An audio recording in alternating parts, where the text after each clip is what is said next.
భయ్యా support and resistance retest breakout retest breakout వీటి మీద ట్రేడ్ చేసే వాళ్ళకి ఒక చిన్న టాస్క్.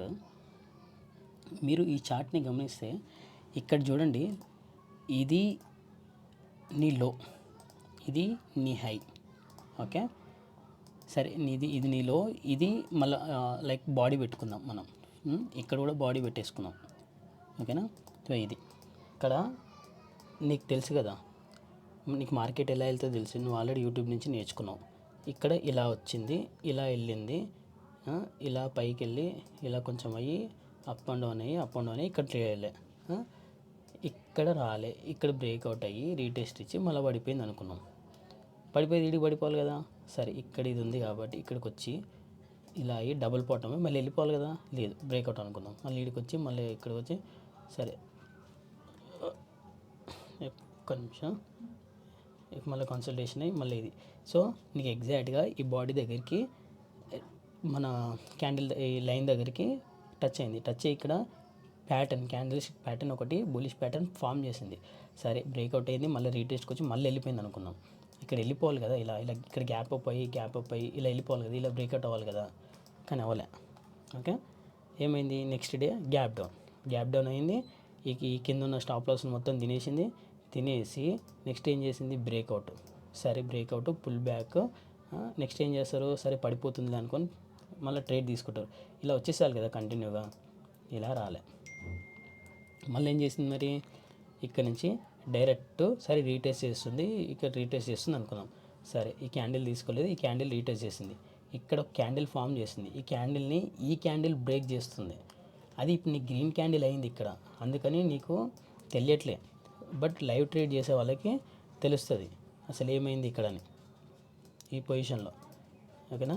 ఈ పొజిషన్లో ఎందుకంటే నీకు చూడు ఇక్కడ దాకా వచ్చింది విక్కు, ఇక్కడ డేలో దీన్ని క్యాండిల్ క్లోజ్ చేస్తుంది, ఇదంతా పడిపోతుంది, రీటెస్ట్ కదా అని చెప్పేసి అనుకుంటావు.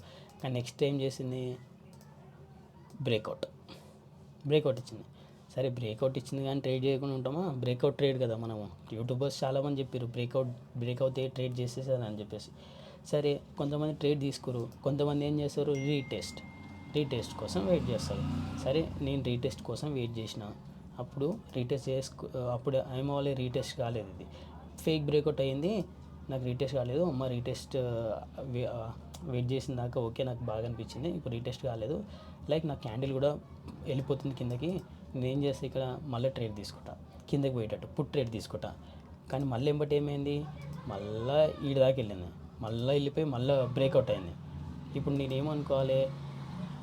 రీటెస్ట్ చేస్తుంది అనుకోవాలా, లేదా మళ్ళీ ఇట్లా కన్సల్టేషన్ అయ్యి ఇట్లా వస్తుంది అనుకోవాలా?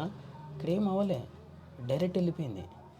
అదేంటి? రీటెస్ట్ అవ్వాలి కదా, రీటెస్ట్ అవుతే తీసుకోవాలి కదా నేను. మరి ఇక్కడ నేను రీటెస్ట్ అవ్వకుండా తీసుకున్నాను అనుకో, నేను లాస్ అన్నట్టే కదా, నేను తీసుకోవాలి కదా, ఇక్కడ లాస్ అయి ఉన్నా.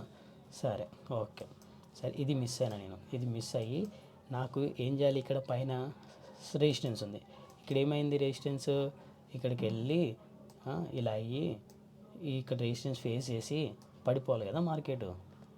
అన్ఈవెన్గా మధ్యలో నుంచి ఎందుకు పడిపోయింది?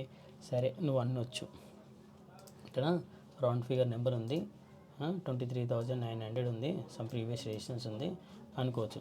నేను అది పెట్టా. ఓకే సరే 1 పాయింటే లెట్ తీసుకోండి, ఇప్పుడు దాన్ని ఎడిట్ చేయలేను. ఇక్కడ అయింది, ఇక్కడ అయ్యి రీటెస్ట్ చేసి మళ్ళీ వచ్చింది. సరే వచ్చింది ఓకే, నాకు ఇక్కడ నేను వెయిట్ చేస్తుండే, బట్ నాకు ఇక్కడ రాలే, ఇక్కడ నేను ట్రేడ్ తీసుకోలేను కదా, ఎందుకంటే నాది ఇది రౌండ్ ఫిగర్ నెంబర్. అంటే ప్రతిసారి రౌండ్ ఫిగర్ నెంబర్లు వర్కౌట్ అవ్వవు కదా. అది రౌండ్ ఫిగర్ నెంబర్లు ఎట్లా వర్కౌట్ అవుతుంది? 25లు 20లు అలాంటివి వర్కౌట్ అవుతాయి, రౌండ్ ఫిగర్ నెంబర్ అంటారు. ఇవి 100 గ్యాప్ని రౌండ్ ఫిగర్స్ అన్నారు. సో ఇక్కడ ఎందుకు పడిందో నాకు తెలియదు, ఎవరికి తెలియదు, ఫ్యూచర్ కదా, ఎవరికి తెలియదు. బట్ పడిపోయింది, సడన్ ఫాల్ పడిపోయింది. ఇక్కడ స్టాప్ లాస్లు హిట్ అయినాయి, మళ్ళీ హిట్ అయినాయి. సరే ఇంత పెద్ద క్యాండిల్ ఫామ్ చేసింది కదా, నెక్స్ట్ ఈడ వరకు ఫామ్ చేసింది క్యాండిల్, ఈడ వరకు ఫామ్ చేసి మళ్ళీ రీటెస్ట్ అనుకుందాం, మళ్ళీ కిందకి, మళ్ళీ పైకి, మళ్ళీ బ్రేక్అవుట్, మళ్ళీ ఇది. సరే ఇక్కడ చూడండి ఒక్కసారి బ్రేక్అవుట్ అయింది, ఇక్కడ కదా రీటెస్ట్ చేయాల్సింది, ఇక్కడ ఎందుకు చేసింది? రీటెస్టే అన్నారు దీన్ని. సరే నాలంటోడు రీటెస్ట్ కోసం వెయిట్ చేసి అనుకుందాం, అది రీటెస్ట్కే రాలే. మరి నువ్వేందన్నట్టు ఇది పుల్ బ్యాక్ అంటావా? సరే పుల్ బ్యాక్ అనుకుంటావు, సరే పుల్ బ్యాక్ అయ్యింది, బ్రేక్ అయిపోయింది, ఫాల్ అయిపోయింది. ఇక్కడ బచాయిస్తారు జనాలు. ఇది ఒక్క ట్రేడ్ బచాయిస్తారు. ఎన్ని స్టాప్ లాస్లు ఉన్నాయి చూడండి ఇక్కడ. ఈ చిన్న దాంట్లోనే ఎన్ని స్టాప్ లాస్లు. యూట్యూబ్లో చాలామంది చాలా రకాలుగా చెప్తారు కదా, నువ్వు కూడా వీటిపైన కదా ట్రేడ్ చేసేది. డబ్ల్యూ పాటర్న్ ఇక్కడ బ్రేక్ అవుతలేదు, డబ్ల్యూ పాటర్న్ చేసా మార్కెట్ ఇలా వెళ్ళిపోతుంది, కానీ ఇక్కడ స్టాప్ లాస్ హిట్. నెక్స్ట్ కంటిన్యూగా వచ్చింది, సరే వచ్చేస్తుందిలే అనుకుందాం. ఏం చేసింది, పుల్ బ్యాక్ అయింది. పుల్ బ్యాక్ తెలుసు కదా, ఇలా అయ్యి మార్కెట్ ఇలా పోతుందని చదువుకొని ఉంటాం మనం. ఇలా పడిపోయినప్పుడు ఇలా పుల్ బ్యాక్ అయ్యి మళ్ళీ ఇలా పడిపోతుంది, ఇది ఇలానే చదువుకున్నాం. కానీ ఇక్కడ ఏమైంది, అలానే రావాలి కదా, అలా వచ్చేటోడు ట్రేడ్ చేసాడు. ఇంత పెద్ద క్యాండిల్ చూసి ట్రేడ్ చేయకుండా ఉంటాడా? మళ్ళీ ఇక్కడ ఏమైంది, మళ్ళీ ఇక్కడ స్టాప్ లాస్లు ఇట్టు మళ్ళీ రీటెస్ట్. సరే రీటెస్ట్కి వచ్చింది, ఇక్కడ క్యాండిల్ వచ్చింది, వచ్చేస్తుంది అనుకున్నాం. లేదు, ఇక్కడ బూలిష్ క్యాండిల్, పెద్ద క్యాండిల్ ఇది, ఇక్కడ బూలిష్ క్యాండిల్. మళ్ళీ ఏమైంది, సరే రీటెస్ట్ చేస్తుంది, ఇక్కడికి రీటెస్ట్ చేసి పుల్ బ్యాక్ అయిపోతుంది. ఇక్కడ నీ ఇది రెసిస్టెన్స్ కదా, నీ సపోర్ట్ కదా, సపోర్ట్ దగ్గర ఇంత కథలు పడ్డా చూడండి. ఇక్కడ ఎంతమందికి ఎన్ని స్టాప్ లాస్లు ఇట్టు. నేను అదే ఎక్స్పీరియన్స్ మ్యాటర్ చేస్తుంది ఇక్కడ. Supports, resistance, candle stick patterns కాదు, ఎక్స్పీరియన్స్ మ్యాటర్ చేస్తుంది. ఎక్స్పీరియన్స్ ఉన్న ట్రేడర్స్ గమ్మున కూర్చొని చూస్తూ ఉంటారు, తమాషా చూస్తూ ఉండి పర్ఫెక్ట్గా అనిపించినప్పుడు, పర్ఫెక్ట్గా వాళ్ళకి స్టాప్ లాస్ రిస్క్ మేనేజ్మెంట్ చూసుకున్నప్పుడు ట్రేడ్ చేసి గమ్మున కూర్చుంటారు. నీలాగా రీటెస్ట్, నీలాగా ఫుల్ బ్యాక్, నీలాగా సపోర్టు, నీలాగా రెసిస్టెన్స్ కాదు. Fake breakouts. ఎక్కడ మ్యానిపులేషన్ అవుతుంది, ఎక్కడ బయ్యర్స్ ఉంటారు, ఎక్కడ సెల్లర్స్ ఉంటారు, ఏ టైంలో ఎక్కువ వాల్యూమ్ ఎక్కడ ఉంటుంది, సమ్ సినారియోస్ ఉంటాయి అన్నమాట. అది ఎక్స్పీరియన్స్ మ్యాటర్ చేస్తుంది అది.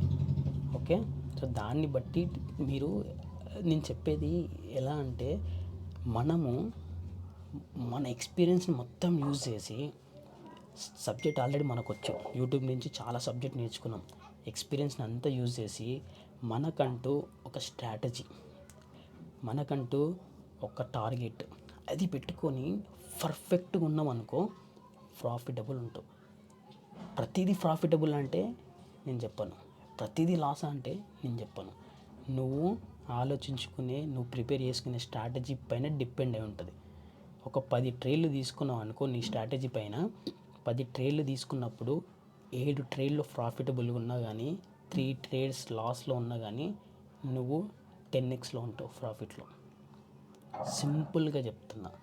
ఇలాంటివన్నీ చిల్లర చేసుకోకు. ఇదంతా కన్ఫ్యూజన్గా ఉంది అంటే హయ్యర్ టైం ఫ్రేమ్కి వెళ్ళు, 15 minutes టైం ఫ్రేమ్కి వెళ్ళు, ఒకసారి చూసుకో.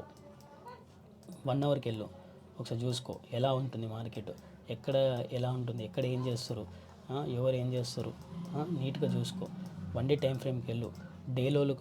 డేలో అంటాం, డే హై అంటాం, ప్రీవియస్ డేలో అంటాం, ప్రీవియస్ డే హై అంటాం.